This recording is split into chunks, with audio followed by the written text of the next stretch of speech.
जब अनेक योगी यति सन्यासी वैरागी तपस्वियों ने संवेद कह दिया आपका पुत्र ही धारण करने योग्य है, तो व्यास जी ने कहा खोजे कहाँ, वो तो चला गया जन्म लेते ही वन को। तो बड़े बड़े योगी यतियों ने कहा ज्यादा दूर नहीं गए हैं, अपने शिष्यों को भेजो मिल जाएंगे। तो व्यास जी ने अपने 4 शिष्यों को भेजा खोज करने के लिए। देखिए 4 शिष्य कौन है? धर्म अर्थ काम मोक्ष, ये चतुर्विध पुरुषार्थ। साधु को खोजना हो तो पुरुषार्थ तो करना पड़ेगा महाराज। धर्म अर्थ काम मोक्ष ये पुरुषार्थ है। जब पुरुषार्थ लगता है तभी जीवन में कोई साधु आता है। तो सुखदेव जी की खोज में 4 शिष्य लगाए। तो कुछ दिन खोज करते करते खबर लगी कि अलकनंदा नदी के नर पर्वत पर तो व्यास गुफा में व्यास जी विराजमान हैं, और नारायण पर्वत पर जहां आज भगवान बद्री विशाल विद्यमान है, उसी नारायण पर्वत पर एक विशाल बद्री वृक्ष की छाया में एक विशाल प्रस्तर शिला पर समाधिस्थ बैठे हैं, महासमाधि लगी है सुख बालक। जब समीप गए तो देखते हैं महासमाधि में बालक। समाधि भंग करने का साहस नहीं हुआ। क्यों?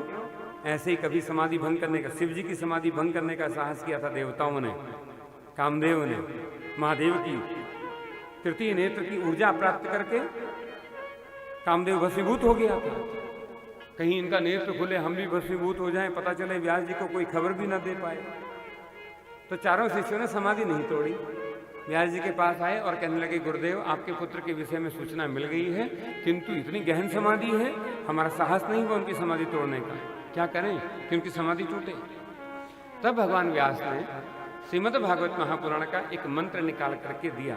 देखिए जो भी मेरे गोविंद से, कृष्ण से प्रेम करता है ना, और चाहता है कि कृष्ण कभी प्राप्त हो, उनकी भक्ति प्राप्त हो, उसके पास मैं 2 मंत्र बोलूंगा अभी। ये 2 मंत्र होने ही चाहिए, इसका नित्य अभ्यास करो। ये पहला जो मंत्र है ये भगवान के बाह्य स्वरूप को बताने वाला है, भगवान हैं कैसे।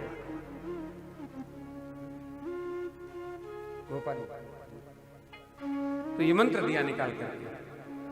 तो 4 शिष्य आए, सुखदेव जी के 4 खड़े होकर के प्रेम से इस मंत्र का गान करने लगे।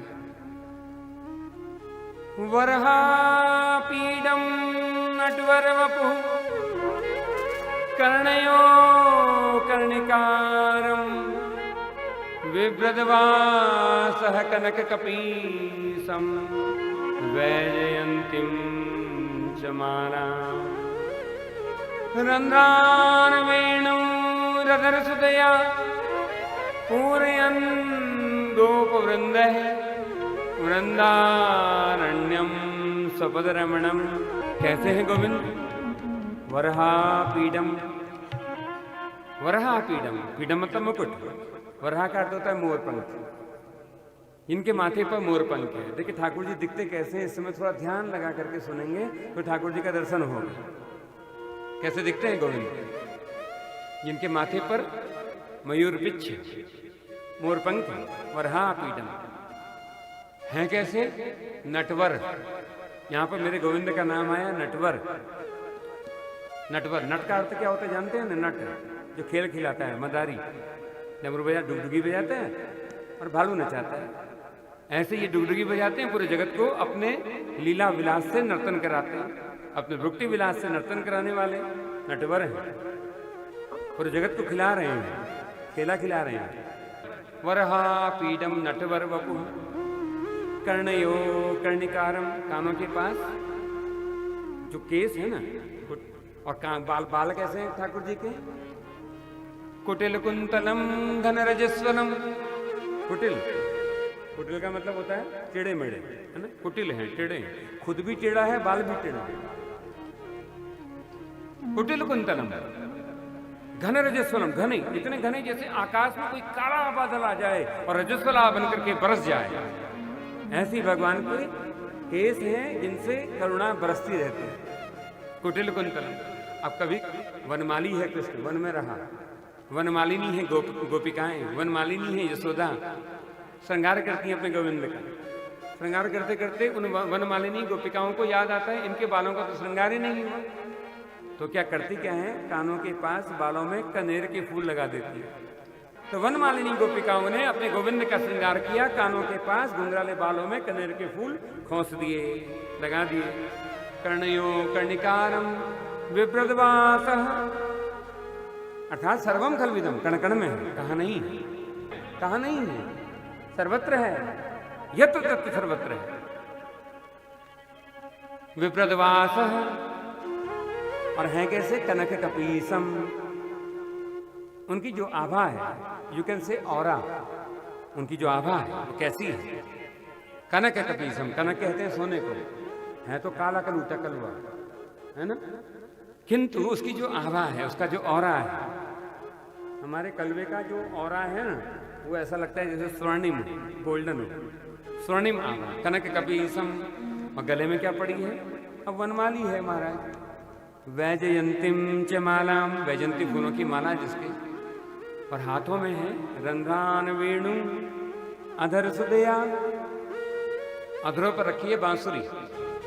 अच्छा बांसुरी क्या है, देखिए ना, भगवान ने त्रेता में जब अवतार लिया तो पूरे जगत के सन्मुख घोषणा करी, मोहि कपट छल छिद्र न भावा, हमें न कपट प्रिय है, न छल प्रिय है, न छिद्र प्रिय है।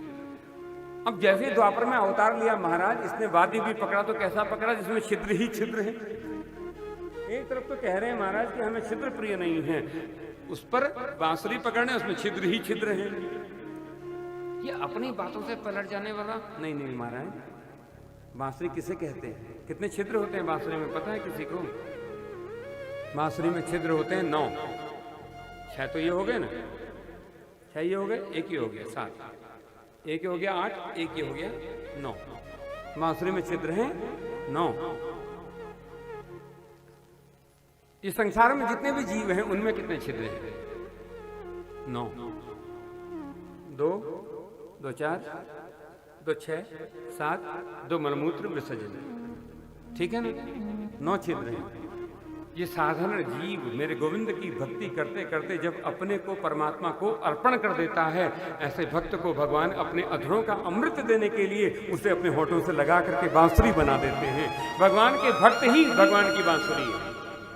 तो भगवान के भक्त हैं, उनको दान देते हैं किसका? अधरामृतम का। अधर का मतलब होंठ नहीं है महाराज, अधर का होंठ प्रयावासी तो लगता है कि होंठ है, नहीं नहीं नहीं, अधरामृतम जो धरा का नहीं है, साक्षात गोलोक धाम का अमृत है। भगवान अपने भक्तों को गोलोक का अमृत दे देते हैं। यही भगवान की बांसुरी वादन है। रंध्रान वेणु नदर सुदया पूरयन गोप वृंद है, पूरयन गोप वृंद है। जिनको जाना, किसने जाना? गोपिकाओं ने। गोपियों के सिवा इस जगत में कोई जान ही नहीं पाया। नारद से सुख व्यास रहे, पचिहारी कोई पुनि पार न पावे, ताहि अहीर की छोहरिया, छछिया बरी छाछ पे नाच नचावे।